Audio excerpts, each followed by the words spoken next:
the importance of the story arc and how it has historically been the same over time.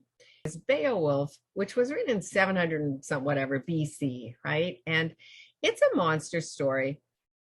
And it's exactly the same monster story as Jaws, from the small town to losing limbs in the water to like, it's the same story and completely a different experience. And so the beauty of the story arc is, so at Fictionary, we went through and we mapped historically all the way back through time, all of the different stories and the 5 key plot points. And so we chose these key plot points: inciting incident, plot point 1, the middle plot point 2, and the climax, because it's the best starting place for a story. That if these key scenes aren't there, if they're in the wrong place, or if they don't do what those key scenes need to do, there's not a story yet. And this is really, truly the most valuable thing you can give a writer is, do they have a story? And then everything else comes through it.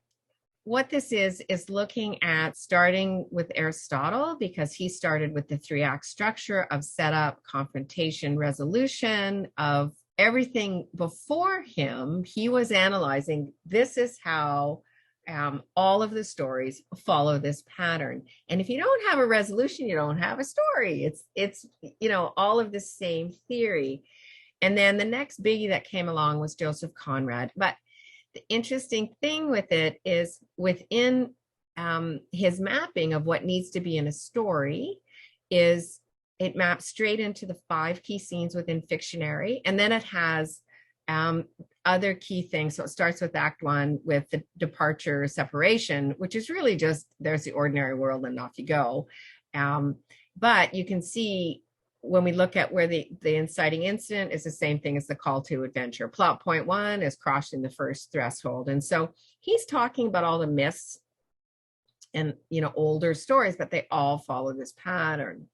And then we jump forward to Christopher Vogler, and he wrote The Writer's Journey. And it comes down to the same thing, very close. He shortens it up a little bit, but he's still mapping to the 5 key plot points that we used within Fictionary.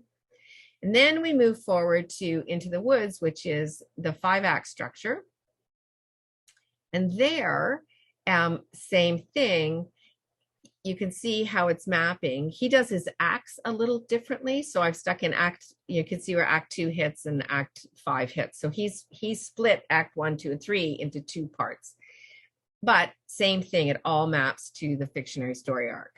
And then the more modern, of course, is Cam Weiland, and she uses the 5 key points plus pinch points. So she's stuck in scenes in the middle. And then there's Save the Cat. That one is 15 beats. And so it's the same thing, though. The catalyst is the inciting incident. And so with the story arc, we're trying to simplify it for a writer, that these are the 5 key things. And then if the writer wants to go on and do more research and what goes in between, there's lots of resources to do that. But we didn't want to overwhelm them. And so the editing focus is on the same philosophy, that here's the 5 things that you need absolutely for a story.